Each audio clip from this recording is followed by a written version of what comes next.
Mon nom est Renata Duarte, j'ai 45 ans. Mariée à André depuis plus de 20 ans, mère de Laura et Raphaël, j'ai toujours été impliquée dans le ministère des femmes de l'église locale. Aux yeux de tous, j'étais l'image même de l'épouse chrétienne dévouée. Mais rien ne m'avait préparée à ce que j'ai vu, quand mon cœur s'est arrêté de battre. Cette nuit-là, Jésus m'a montré un endroit terrible, un coin sombre de l'enfer. Et ce qui m'a le plus choqué, la plupart des femmes là-bas étaient, comme moi, de bonnes épouses, des mères présentes, des responsables d'église, des femmes qui, de l'extérieur, semblaient fermes dans leur foi. Mais intérieurement, elles étaient complètement éloignées de Dieu. La raison? Ce n'était ni une trahison, ni une violence, ni un abandon du foyer. C'était quelque chose de plus subtil, quelque chose que beaucoup d'entre nous nourrissent chaque jour sans s'en rendre compte, et qui, aux yeux de Dieu, représente une rébellion silencieuse. Si vous êtes une femme, si vous êtes une épouse, si vous vous êtes déjà senti épuisé en essayant de sauver les apparences, j'ai besoin d'entendre ça. Je l'avoue, je suis fatiguée, épuisée. J'en ai assez d'être le conciliateur entre André et Raphaël quand ils se disputent. J'en ai assez de sourire au groupe de l'église, alors que je ne veux que le silence. J'en ai assez de faire comme si tout allait bien alors qu'au fond de moi, je m'effondre. André est un homme bon. Il l'a toujours été. Mais après tant d'années ensemble, les petites différences entre nous sont devenues des murs. Et pour éviter les conflits, j'ai toujours cédé. J'ai toujours retenu mes larmes, caché ma frustration et maintenu mon bon témoignage. Je suis fière de ma famille, bien sûr. J'ai 2 enfants formidables. Un mariage qui a résisté à l'épreuve du temps. Une foi qui tient bon, ou du moins qui tenait bon. Mais au fond, quelque chose clochait, et je le savais. Ce soir-là, j'ai préparé le dîner comme d'habitude. Poulet rôti et salade. André est arrivé en retard et a mangé en jouant avec son téléphone portable. Laura est montée étudier. Raphaël a dit qu'il allait dîner au restaurant. Tout était normal, sauf une étrange pression dans ma poitrine. Je l'ai ignorée. Je me suis dit, ça doit être la fatigue. Je suis allée dans ma chambre. Je me suis allongée, et puis c'est arrivé. Une douleur fulgurante me traversa la poitrine et descendit le long de mon bras. Mon corps se figea. Ma vision devint noire. Mon cœur s'arrêta. Et c'est à ce moment-là que mon âme a quitté mon corps. L'enfer m'attendait, avec des visages familiers. J'ai flotté un instant. J'ai été emportée vers le fond. Une épaisse obscurité m'enveloppait, et ce que j'ai vu m'a fait hurler d'horreur. J'ai vu des femmes, beaucoup. Je les connaissais, des épouses, des mères, des pasteurs, toutes avec un regard perdu. Et Jésus, à mes côtés, m'a dit tristement, ce sont des femmes qui préféraient le contrôle à moi. Elles ont servi l'image de la famille parfaite, mais n'ont pas ouvert leur cœur à ma vérité. À cet instant, tout prit sens. Mon silence constant, mon désir de plaire à tout le monde, ma vie mécanique, tout cela n'était pas signe de sainteté. C'étaient les symptômes d'une âme endormie qui avait cessé d'écouter la voix de Dieu. Une seconde chance et un avertissement urgent. Je suis revenue dans mon corps, en pleurs, trempée de sueur, entourée de médecins qui me disaient que j'avais de la chance. Mais ce n'était pas de la chance, c'était de compassion. Jésus m'a donné une chance de plus pour vous alerter. Si ce message vous a touché d'une quelconque manière, ne l'ignorez pas. N'attendez pas que votre cœur s'arrête pour réaliser ce que Dieu essaie déjà de vous montrer maintenant. Partagez ceci avec une autre femme. Cela semble solide à l'extérieur, mais s'effondre à l'intérieur, qui sert tout le monde, mais s'oublie elle-même, qui aime Dieu, mais a perdu son chemin vers lui au milieu de la routine. Et si vous avez l'impression que c'est moi, ou vous, commentaire, je t'écoute, Seigneur. Si vous ne le savez pas encore, mais que vous voulez réfléchir, écrivez « Je réfléchis ». Et si vous le pouvez, partagez-le. Quelqu'un de proche doit entendre cela avant qu'il ne soit trop tard. J'ai essayé de crier « André », mais ma voix n'était plus qu'un murmure à peine audible, comme si mon âme s'éloignait déjà de mon corps. Le monde autour de moi ressemblait à une pièce plongée dans le silence. Tout tournait, tout s'obscurcissait. Soudain, j'ai senti sa main me secouer désespérément. « Renata, Renata, que se passe-t-il » Sa voix, maintenant remplie de peur, m'appelait sans arrêt. J'aurais voulu réagir. Je voulais dire que quelque chose n'allait pas, mais tout ce qui sortit fut un soupir étouffé, tandis que mon corps lâchait prise. Tout devint brumeux. J'entendis sa voix appeler à l'aide, puis m'appeler par mon nom, comme s'il voulait s'accrocher au monde rien qu'à ce son. Peut-être avez-vous déjà vécu une expérience similaire, un moment où la frontière entre la vie et la mort devient aussi fine qu'un fil de lumière. Et alors, tout ce qui semblait insignifiant, un désaccord, un silence prolongé, une blessure non résolue, devient gigantesque. Durant ces dernières secondes, un film s'est déroulé devant mes yeux. Les mots que je n'avais jamais prononcés, les sourires que je n'avais pas réussi à exprimer, la paix que je feignais de ressentir. Et tout ce que je pouvais murmurer en moi-même était « Seigneur, s'il te plaît, ne me laisse pas mourir avec la colère dans mon cœur. » L'esprit s'en va, et le corps reste derrière. Je ne sais pas exactement quand c'est arrivé, mais après une étrange pression dans ma poitrine, tout s'est apaisé. C'était comme si quelque chose de lourd avait été enlevé de mes épaules. C'est alors que je me suis retrouvée hors de mon corps. J'étais debout près du lit, les yeux fixés sur moi-même, paralysée. Non pas par la douleur, mais par la stupeur. André essayait de me ranimer. Son visage, pâle de terreur, était couvert de larmes qu'il ne remarqua même pas couler. Ses mains se pressèrent contre ma poitrine. Sa bouche m'appelait sans cesse. « Renata, reviens vers moi, s'il te plaît. Renata. » Je voulais le toucher. Je voulais lui dire que j'étais toujours là, mais je n'avais plus de voix. Je n'avais plus de corps. J'étais juste consciente, flottant. J'ai tenté de faire demi-tour. Mais une force invisible, douce et ferme, m'en a empêché. Elle m'a tiré en arrière, comme pour me dire « Maintenant, il faut que tu vois ». J'entendais les sirènes des ambulances au loin. Les gyrophares des voisins s'allumaient. Des gens couraient. Une voix masculine criait des ordres. Mais c'était trop tard. Mon esprit m'avait quitté. Et puis, un tunnel s'est ouvert devant moi. Un couloir sombre et silencieux. Je ne voulais pas y aller, mais j'y suis allée, comme si on me guidait. Il n'y avait pas d'ombres effrayantes, pas de démons comme dans les films, juste le silence. Et au bout du tunnel, une lumière, pas n'importe quelle lumière. Elle était intense, immense, blanche et vivante, si brillante qu'aucun œil humain ne pouvait supporter de la regarder directement. Et pourtant, elle m'appelait. Je flottais vers lui, et soudain, je n'étais plus dans un tunnel. J'étais autre part. Ce n'était pas le paradis des images. Il n'y avait ni porte nacrée, ni harpe. Mais il y avait présence, une réalité plus vive que tout ce que j'avais jamais ressenti. Et puis, il est apparu. Je le savais, pas avec mes yeux, mais avec mon âme. C'était Jésus. Sa lumière m'enveloppait. Je ne voyais pas son visage comme on voit un homme, mais je sentais chaque cellule de mon être trembler de crainte. « Renata,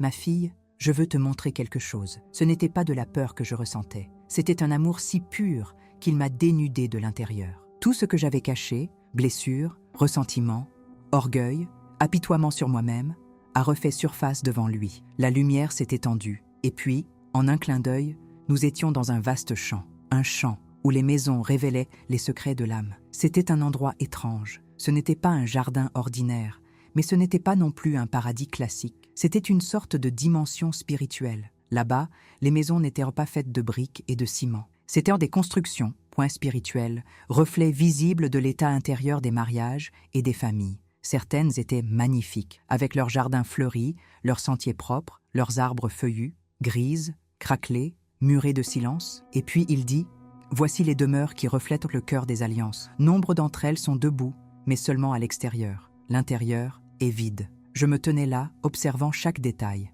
Et j'ai réalisé que, peut-être, ma maison était aussi parmi celles-là. L'air était empli de rires, de voix douces, du tintement des couverts et du bruit des enfants qui couraient dans les jardins. Au début, tout semblait accueillant. Certaines maisons arboraient de jolies pancartes sur leurs porches. « Famille chrétienne », écrit avec soin. J'ai vu des visages familiers, des couples du groupe d'études bibliques, des membres de l'Église et même des membres de ma famille étaient présents. L'espace d'un instant, j'ai senti mon cœur s'alléger. Peut-être cette vision était-elle plus légère que je ne l'avais imaginée. Mais alors Jésus m'a regardé, un regard serein mais ferme. « Que vois-tu, Renata ? » ?»« Je vois de belles maisons, des familles heureuses, » répondis-je avec hésitation. Il hocha doucement la tête et dit « Alors, regarde plus profondément. » En disant cela, il fit un léger geste de la main, et en un instant, les murs des maisons devinrent translucides. Je pus voir ce qui se passait à l'intérieur. Ce que je vis me brisa le cœur. De l'extérieur, la première maison paraissait parfaite. Des tableaux souriants aux murs. Un autocollant sur la voiture disait « Jésus est Seigneur ». Mais à l'intérieur, un vide glacial régnait. Le mari était assis, immobile, devant la télévision, l'esprit absent. L'épouse, élégante, tenait la Bible d'une main, les yeux rivés sur son téléphone portable. De l'autre main, elle nourrissait son jeune fils, sans même lever les yeux. Ils vivaient côte à côte comme des étrangers, dans une maison confortable. Ils ne se disputaient pas, mais ne se parlèrent pas non plus. Ils allaient à l'église ensemble, mais ne priaient pas ensemble. Ils ne s'étaient pas serrés dans les bras depuis longtemps. Chacun s'était replié sur lui-même. Elle était absorbée par les réseaux sociaux et les engagements religieux, lui par le travail, le sport et la technologie. Jésus dit alors « Ils appellent cela l'indépendance. J'appelle cela la division de l'âme. Le vœu qui les unissait a été oublié. J'ai baissé la tête. Une douleur silencieuse m'a envahi. Parce que, par moments, ma maison était comme ça aussi. Puis, il m'a emmené dans une autre maison. À première vue, tout était impeccable. La table était propre, le lit fait et les fleurs dans le vase. Mais en regardant plus attentivement,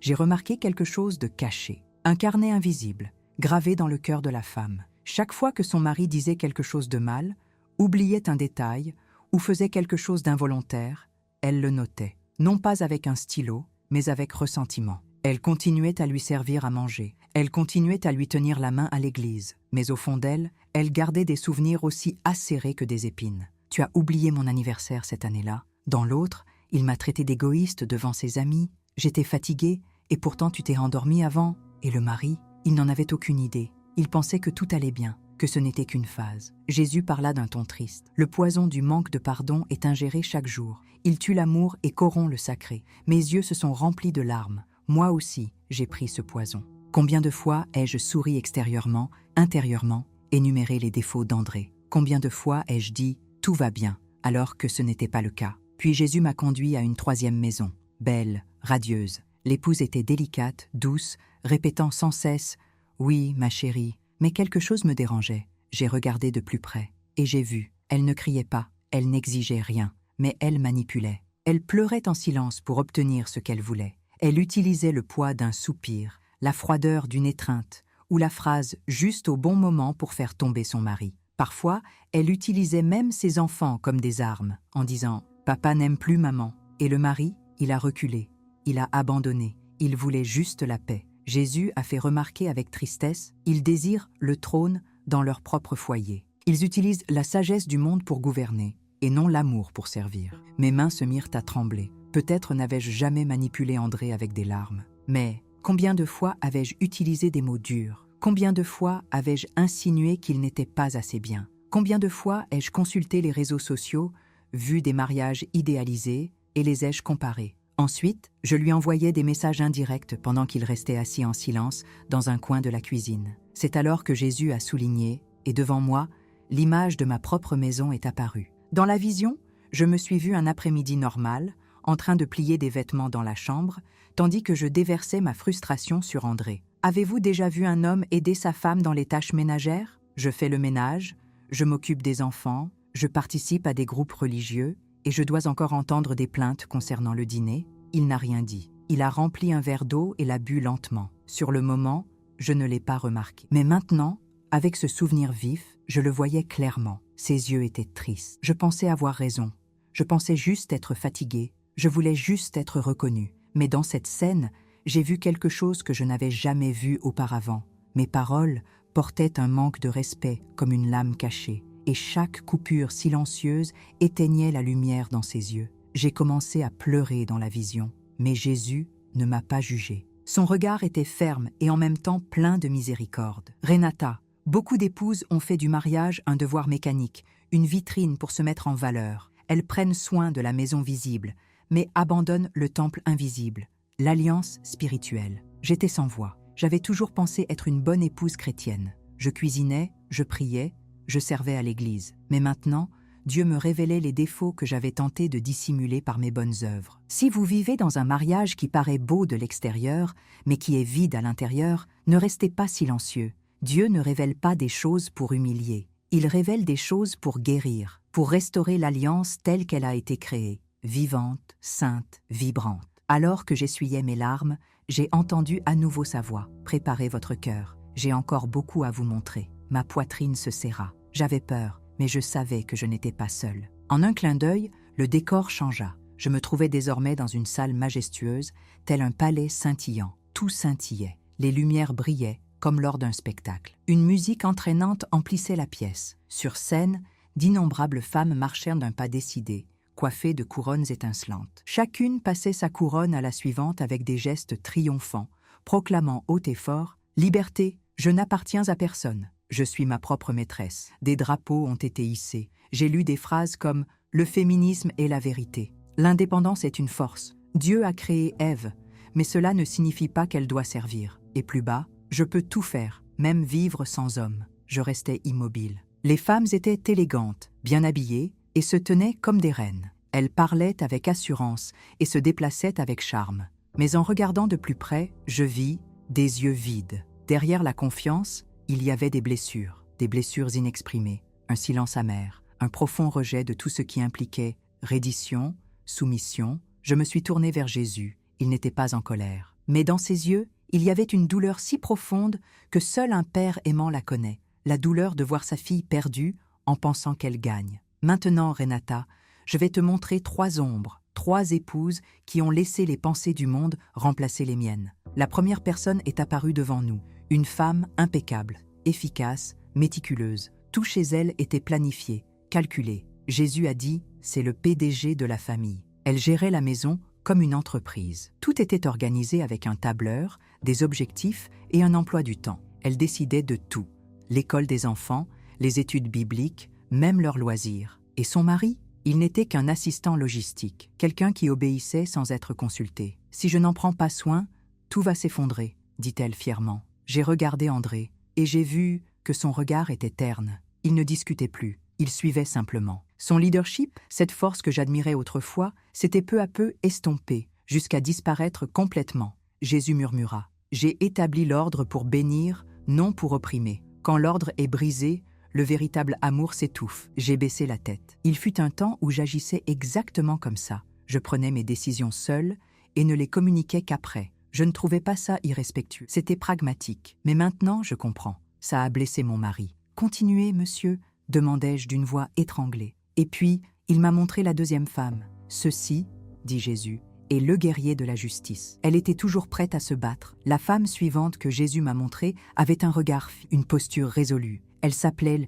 guerrier de la justice. Elle se souvenait de tout. Chaque petit détail était conservé comme une preuve silencieuse. Qui a lavé le plus de vaisselle? Qui s'est reposé le plus? Qui a été entendu? Qui a été ignoré? Chaque geste du mari était pesé comme sur une balance de tribunal. Chaque désaccord, aussi petit soit-il, était transformé en une dispute sur l'égalité. Elle n'était plus une partenaire, elle était une adversaire. Elle ne combattait pas pour l'harmonie, mais pour la justice, sa justice. Jésus m'a regardé profondément et m'a dit d'une voix calme, « Ils recherchent la justice du monde, mais ils oublient la paix de mon royaume. L'amour n'est pas une exigence, c'est une offrande. » À cet instant, je me suis souvenu des moments où André se reposait sur le canapé pendant que je nettoyais la cuisine. Le malaise que je ressentais, ces phrases silencieuses, « S'il m'aimait vraiment, il ferait plus. » Je n'ai jamais dit ça à voix haute, mais à l'intérieur, je comptais les points, je l'ai enregistré. Et c'est dans cette recherche d'équilibre que j'ai perdu ma paix. La troisième femme, appelée Jésus le libéré, l'esprit libre. Elle marchait comme si elle était le symbole d'une ère nouvelle, belle, élégante, pleine d'énergie, mais sa vision du mariage était différente. J'aime toujours mon mari, mais j'ai besoin de mon espace. Je ne vais pas abandonner ma carrière, mes rêves, mes amitiés, juste pour rester coincée dans la cuisine. Elle a échangé la priorité de la famille contre celle de la société. Et il a appelé cela la liberté. Mais derrière le vernis du mot, il y avait autre chose, un ego déguisé. Une indépendance qui, au fond, était cachée à Dieu. Jésus dit alors, « La liberté que je donne, c'est de ne pas vivre pour soi-même. C'est aimer sans chaîne, servir sans peur. » Ils ont confondu l'égoïsme avec la liberté. Mon cœur était lourd. Est-ce que je le pensais aussi? Ai-je jamais pensé qu'en prenant trop soin d'André, je me perdrais? Combien de fois ai-je défendu mon espace comme s'il s'agissait d'un territoire en guerre? Jésus leva alors la main. Le décor a encore changé. J'ai alors vu un grand réseau invisible se former. Des pensées, des textes, des vidéos, des idées, serpentant à travers les coins de l'église, à travers les écrans de téléphone portable, à travers l'esprit des femmes qui aiment Dieu, mais qui ont été influencées sans s'en rendre compte. La rébellion ne crie pas toujours. Elle murmure souvent « Je sais ce qui est le mieux ». Je n'ai besoin de personne pour me guider. Je ne suis pas dépendant. Et puis, j'ai vu un fil invisible. Il a relié le cœur de nombreuses épouses à un seul mot, pas le genre de comportement qui se manifeste par des cris ou de l'arrogance, mais une fierté subtile et polie, camouflée dans un langage moderne. J'ai eu la chair de poule. Combien de fois ai-je pensé que j'étais plus sensible qu'André, plus spirituelle, que je comprenais mieux les sentiments de la famille? Je n'ai pas crié, je ne me suis pas rebellée, mais à l'intérieur, j'ai nié la véritable soumission. J'ai nié la direction de Dieu et de mon mari. Soudain, je me suis retrouvée devant un miroir. Cela ne reflétait pas mon visage, cela reflétait mon âme. J'étais là, l'épouse, modèle, fréquentant régulier de l'église, avec des publications chrétiennes sur les réseaux sociaux. Prière du soir, service dans le ministère. Mais à l'intérieur, subtilité cruelle, froid à l'air, les blagues sur l'acide, le silence utilisé comme punition, manipulation déguisée en délicatesse. Personne n'a vu. Mais Dieu a vu. J'ai commencé à pleurer, mais pas de culpabilité, de gratitude. Parce que là, même en me montrant tout ça, Dieu ne m'a pas accusé. Il m'a appelé plus près. Je n'expose pas pour détruire, chuchota le Seigneur. J'expose pour guérir. Descends du trône, afin que je puisse régner à nouveau dans ton mariage. À ce moment-là, quelque chose en moi s'est brisé. Monsieur, je ne veux plus être reine. Je veux juste être une épouse, selon ton cœur. Et il répondit, le mariage n'est pas un champ de bataille. C'est un jardin sacré, où je souhaite demeurer. Puis la vue a changé une fois de plus. Mais cette fois, ce n'était ni un champ, ni un palais. C'était un temple, majestueux, avec de hautes arches, des dômes dorés, des colonnes solides. Chaque détail était époustouflant. Mais, petit à petit, une lumière brumeuse commença à révéler d'étranges silhouettes. Sur les autels partout dans le temple, il n'y avait pas de croix, pas même des symboles de Dieu. Avait idole moderne. Une statue représentait un enfant souriant, assis sur un trône. Une autre, une maison luxueuse. À côté, une voiture brillante. Dans le temple où j'avais été emmené, au milieu des colonnes dorées et des lumières célestes, les autels commencèrent à se révéler. Mais au lieu de croix, je vis des images qui me laissèrent sans voix. Certaines montraient des cœurs en feu, fondant comme consumés par quelque chose d'incontrôlable. D'autres, il n'y avait que des miroirs. Miroirs. Et j'ai compris, il y avait les idoles modernes, celles d'un mariage apparent mais déformé. Jésus se tenait à mes côtés. Son regard était fixe, mais il n'y avait aucune colère, seulement une profonde tristesse pleine d'amour. Beaucoup de mes enfants ne s'inclinent pas devant des idoles de pierre, mais ils inclinent leur cœur, chaque jour, devant ces images, dit-il. Il a tendu la main. Et puis, comme si les symboles prenaient vie, j'ai commencé à voir des histoires se projeter. Des histoires qui venaient du plus profond de mon âme. La première représentait une mère agenouillée devant la statue d'un enfant. Ses yeux étaient remplis de larmes. « Je veux juste que mon fils soit heureux », répéta-t-elle, comme un mantra. Dans sa vie, tout tournait autour de l'enfant. Argent, énergie, des fournitures scolaires aux cours de soutien, tout était une priorité. Elle refusait les invitations au groupe de prière parce qu'elle devait aider aux tâches ménagères. Petit à petit, la présence de son mari s'est estompée. « Tu ne comprends pas notre fils comme moi », dit-elle. Ainsi, le foyer n'était plus seulement une affaire de couple, mais simplement une affaire de mère et d'enfant. Jésus dit alors, « Les enfants sont une bénédiction,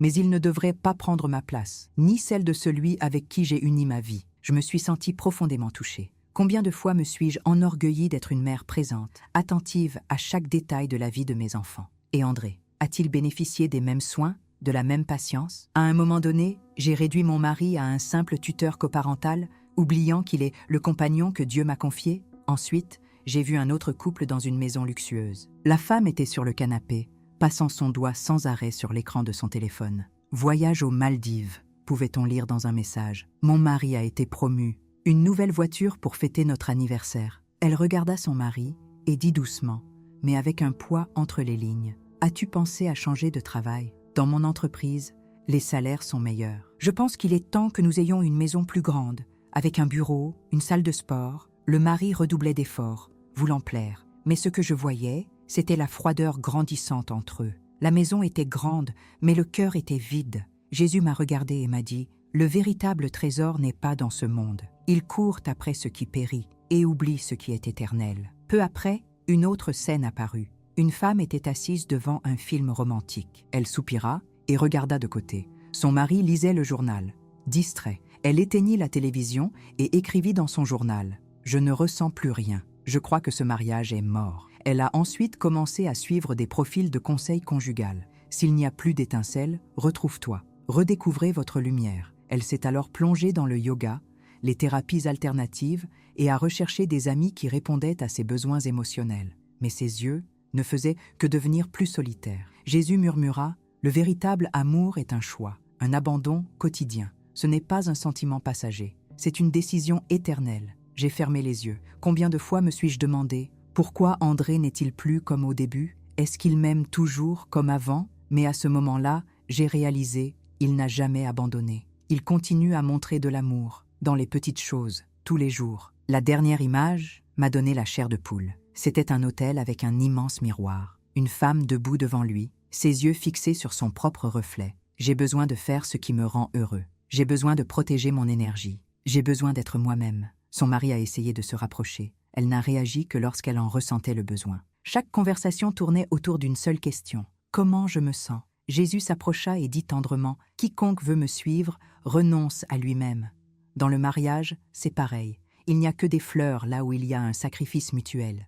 L'amour qui se donne, l'amour qui sert. Soudain, l'espace s'est élargi devant moi. J'ai vu des femmes au visage radieux. Elles servaient à l'église, elles chantèrent des cantiques, enseignaient aux enfants, dirigèrent des projets. Sourires, compliments, applaudissements. Mais ensuite, la scène a changé. Et dans les coulisses, dans leur maison, j'ai vu la vérité. Mari triste, enfant oublié, discussion constante, silence froid, regard vide. La douceur du Seigneur avait été absente de nombreux foyers. Il ne restait plus que l'écho de la fatigue. Jésus s'est tourné vers moi avec un regard qui a transpercé les profondeurs de mon âme. Servir à l'extérieur ne cache pas l'infidélité silencieuse au sein de l'alliance que j'ai établie. Tu peux chanter devant des foules, Renata, mais si vous n'aimez pas celui que j'ai placé à côté de vous, votre louange est vaine. J'ai pleuré. Pendant de nombreuses années, j'ai cru que j'étais spirituelle, parce que j'enseignais, j'organisais des événements, je prêchais dans des cercles de femmes, mais je ne savais pas que le véritable culte commençait à mon mariage. Si je n'étais pas fidèle là-bas, tout le reste n'était qu'une jolie performance. La vision touchait à sa fin. Et là, devant Jésus, pas une image, pas une théorie, mais le roi de la vérité, je suis tombée à genoux, pas devant une idole, mais devant le seul digne. Seigneur, pardonne-moi, j'ai mis tant de choses à ta place, les émotions, le confort, les enfants, les tâches spirituelles. Et oui, je mets tout cela même au-dessus d'André et au-dessus de toi. Mais maintenant, je suis de retour. Je reviens vraiment. Seul le Seigneur est digne de mon adoration. Et c'est à mon mariage que je veux t'adorer chaque jour. Jésus n'a pas répondu immédiatement. Je viens de me rapprocher. Il s'est assis à côté de moi comme un père devant une fille brisée. La lumière qui émanait de lui ne dissipait pas les ténèbres qui l'entouraient. Mais cela m'a illuminée, révélant qui j'étais. Pas de masque, aucune excuse. Il m'a regardé profondément dans les yeux et m'a dit tendrement, « Renata, ce qui fait la différence, ce n'est pas à quel point tu es perdue, mais si tu es prêt à te repentir et à me laisser te changer. » Je suis restée sans voix. Pendant si longtemps, je me suis habituée aux bons arguments. Les choses que le monde répète, vous devez maintenir votre valeur. Ne laissez pas votre mari vous rabaisser. Il faut s'aimer soi-même. Des mots qui semblent si raisonnables que j'ai commencé à oublier quelle est la vérité. Jésus hocha la tête, toujours avec compassion, mais avec une douleur silencieuse dans son expression. C'est pour ça que je t'ai montré tout ça, afin que vous receviez le pardon, et pour que je puisse enseigner aux autres. Soudain, une lumière intense a brillé devant moi. Un miroir s'est formé, mais il ne reflétait pas le présent. J'ai réfléchi de souvenirs que j'avais essayé d'effacer. Je me suis vue, il y a des années, assis dans le salon, regardant ailleurs, alors qu'André s'excusait après une dispute. Je l'ai vu quand j'ai dit à mon meilleur ami, « Les hommes ne servent qu'à soutenir. Je peux gérer le reste toute seule. » Je me suis vue dans l'église, haut les mains, louange fervente, mais avec un cœur amer, parce qu'il avait oublié de m'envoyer un message pour notre anniversaire. J'ai vu quand je me suis énervée parce qu'il avait oublié d'acheter du lait, mais je l'ai ignoré quand il a essayé de dire qu'il se sentait seul. Je voulais détourner le regard du miroir, crier « Ce n'est plus moi !» Mais Jésus a doucement touché mon épaule. « Oui, Renata, c'était toi, mais si tu es encore en vie, il est encore temps de revenir. Je ne suis pas mort pour la perfection, je suis mort pour ceux qui reconnaissent leur distance et courent vers moi avec un cœur brisé. Nous nous sommes levés, nous avons commencé à nous éloigner de cet abîme. Mais avant que nous puissions partir, un cri a déchiré le silence. Dis-leur, dites-le aux femmes qui pensent encore que c'est bien. Personne n'est bien s'il ne marche pas dans la lumière du Seigneur. » J'ai regardé en arrière et j'ai vu un visage familier. C'était une femme que j'ai toujours admirée, responsable du ministère des femmes dans mon ancienne église. Il pleurait comme si son cœur était en feu. Je connaissais Dieu, mais je ne l'ai jamais laissé toucher les endroits cachés de mon mariage. J'ai suivi les règles. Il a sauvé les apparences. J'ai rempli mon rôle, mais n'a pas gardé l'amour. Je tremblais à l'intérieur. J'ai compris ce que Dieu voulait et j'ai fait une promesse, pas seulement pour moi, mais pour lui et à toutes les âmes qui sont encore piégées. Je ne resterai pas silencieux, même s'il se moque de toi, même s'il n'y croit pas. Je parlerai. Je vais tirer la sonnette d'alarme que beaucoup ne veulent pas entendre, mais besoin d'entendre. Et puis, nous nous sommes approchés de la porte de la lumière. Jésus s'est tourné vers moi et m'a demandé « Êtes-vous prêt ?» à être transformé. Ne transformez pas votre mari. Ne changez pas les circonstances, mais laisse-moi te transformer. Chaque pensée, chaque mot, chaque réaction silencieuse, absent, avec des larmes sur son visage. Le corps tremble, mais avec un cœur léger, comme je ne l'avais jamais ressenti auparavant. Êtes-vous prêt à renoncer au droit d'avoir raison, au droit d'être blessé, au droit de céder à vos émotions, de vivre dans l'obéissance et l'amour inconditionnel? J'ai murmuré, je suis prêt, même si je sais que je suis faible. Mais je sais que le Seigneur est fort. Dieu m'a relevée. Je ne me sentais pas prête, trop petite, trop sale, trop indigne pour accepter quelque chose d'aussi noble. Mais il ne m'a pas demandé, le mérites-tu? Il m'a simplement dit, Renata, je te donne une nouvelle chance, non pas parce que tu le mérites, mais par ma miséricorde, et parce que je veux que tu avertisses mes filles. Je le regardais, les lèvres tremblantes. Comment? Qui me croira? Ils diront que j'exagère, que je rabaisse les femmes, que je suis un extrémiste. Jésus hocha doucement la tête. Beaucoup ne croiront pas, ils se moqueront. Mais vous devez parler par amour pour moi,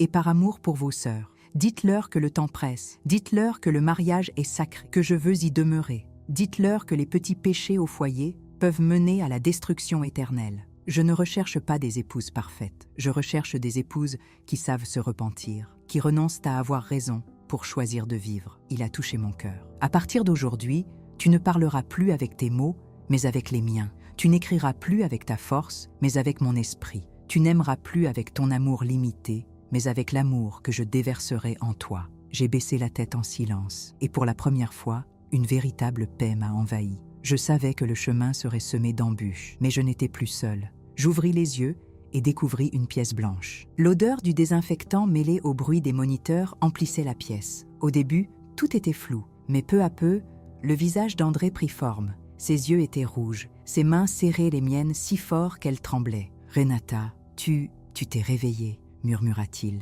comme s'il n'arrivait pas à y croire. Mes enfants, mes deux petits anges, étaient près du lit, pleurant et riant à la fois. Je n'ai pu dire qu'un murmure. « Merci, mon Dieu ». Mais à l'intérieur, quelque chose avait complètement changé. Ce n'était pas juste une expérience de mort imminente comme celle qu'on voit à la télévision. Je n'ai pas seulement vu de la lumière ou flotté au plafond. J'étais face à l'éternité, et ce que j'ai ramené, ce n'était pas un souvenir. C'était une nouvelle vie, une mission, et une douleur sacrée qui ne disparaîtra jamais. L'ancienne Renata, l'épouse correcte mais froide, la mère exemplaire mais vide, la chrétienne impeccable à l'extérieur mais fière à l'intérieur, n'existe plus. Celle qui ouvre maintenant les yeux est une femme transformée, celle qui a reçu une seconde chance de Dieu. Je me souviens du premier instant où je me suis retrouvée seule avec André dans la pièce. Il me tenait la main, les larmes coulaient à flots, mais quelque chose était différent. Pour la première fois, mon cœur s'est brisé, non pas parce qu'il avait commis une erreur,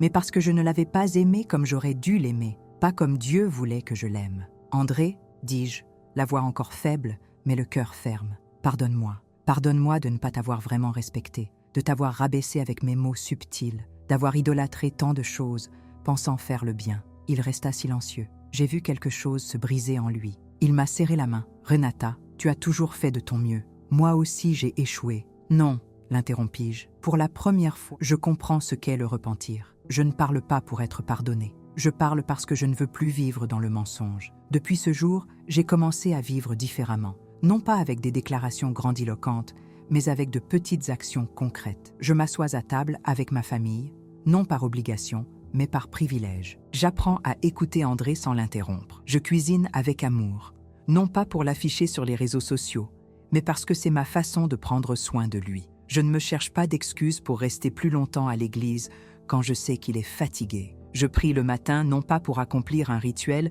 mais parce que j'ai besoin de Dieu comme j'ai besoin d'air. Je vois mes enfants avec un regard différent. Je les aime davantage, mais je ne les place plus sur un trône. J'ai commencé à enseigner Dieu à mes enfants, non seulement par des mots, mais aussi en leur demandant pardon lorsque je m'énervais. Je les serre dans mes bras tous les jours et je leur dis « Je vous aime, mais Dieu est la première chose dans ma vie, et je veux qu'il soit la première chose dans vos vies aussi. » J'ai commencé à partager mon expérience avec beaucoup de prudence, d'abord avec des amis proches, puis avec des sœurs de mon groupe d'études bibliques. Tout le monde ne m'a pas cru. Certaines sont parties en silence, ont réagi avec surprise et méfiance. Mais j'ai aussi vu des yeux larmoyants, des hochements de tête discrets, et j'ai senti que mon témoignage avait touché quelque chose de profond, quelque chose que beaucoup ressentent, sans oser confesser. Une femme est venue me voir à la fin d'un rendez-vous et m'a murmuré « Je n'y avais jamais pensé, mais tu as raison. Je mène une double vie. Il faut que je change. Je n'ai pas besoin d'être suivi par la foule. J'ai juste besoin d'être fidèle à la mission que Dieu m'a confiée.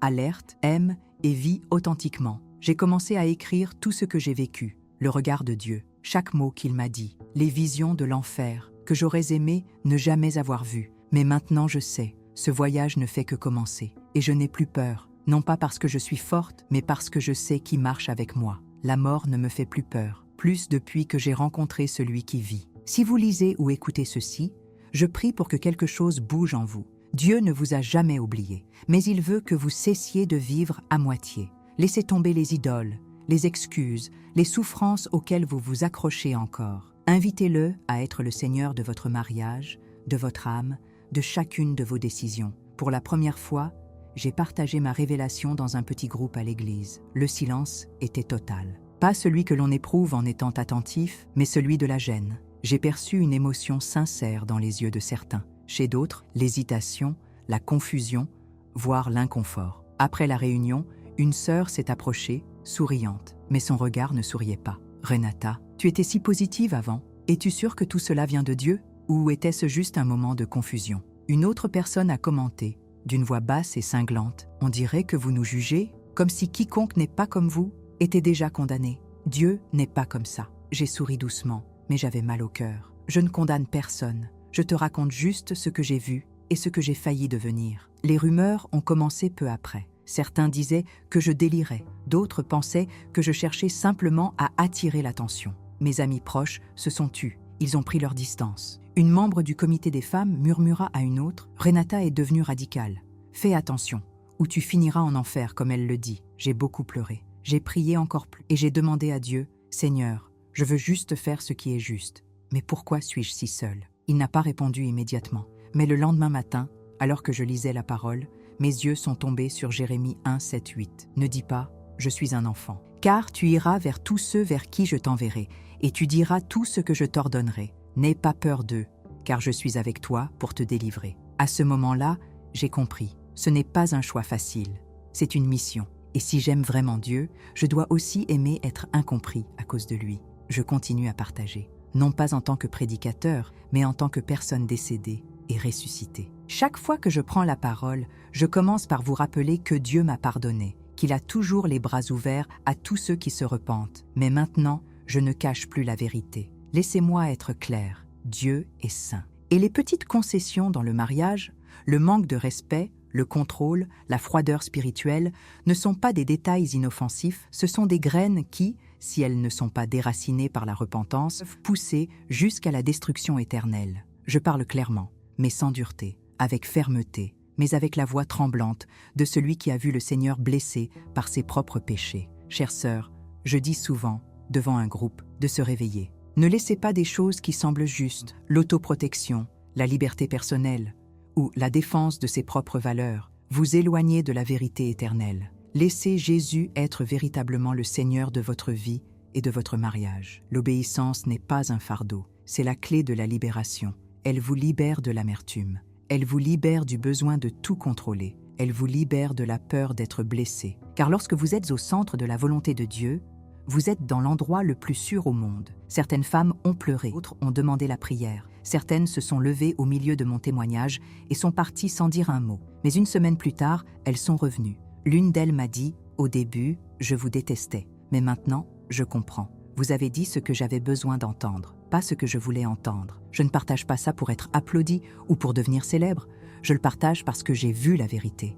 Et celui qui voit la vérité et reste silencieux n'aime plus vraiment. Peu importe combien de personnes me rejettent, je continuerai. Car je me souviens encore du regard douloureux que Jésus a jeté sur les âmes en enfer. Et je ne veux pas qu'aucune de mes sœurs finisse là-bas, simplement parce que personne n'a eu le courage de dire la vérité. Si vous lisez ceci, n'hésitez pas. N'attendez pas. Ne dites pas « un jour ». Laissez Dieu visiter votre mariage dès aujourd'hui. Laissez tomber l'orgueil, la souffrance et le contrôle. Commencez par une prière sincère, une véritable repentance. Si vous êtes arrivé jusqu'ici, je crois que ce n'est pas un hasard. Peut-être êtes-vous une épouse comme je l'ai été autrefois. Vous vivez le rythme automatique du mariage, des enfants, du travail et des attentes silencieuses. Vous faites de votre mieux, Mais vous cédez aussi, vous omettez, vous dissimulez. Vous pourriez dire « Je ne fais rien de mal, je me protège juste ». Écoutez, ce sont les petites choses, le manque de respect,